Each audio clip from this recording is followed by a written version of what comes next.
முதல் கால பூஜை. பிரம்மதேவர் சிவனை பூஜித்த காலமே முதல் கால பூஜையாகும். இதற்கு பிரம்ம பூஜை காலம் என்று பெயர்.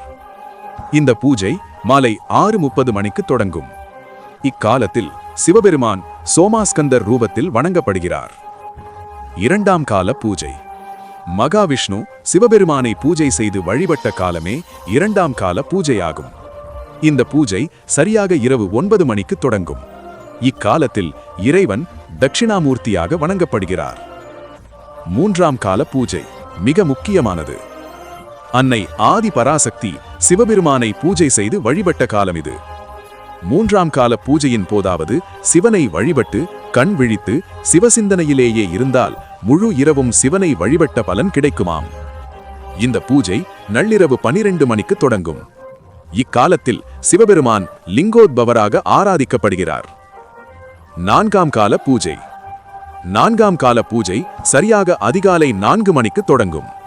இந்த நேரத்தில் 33 கோடி தேவர்களும் மனிதர்களும் ரிஷிகளும் உலகிலுள்ள அனைத்து ஜீவராசிகளும் இறைவனை வழிபட்ட காலம் இது.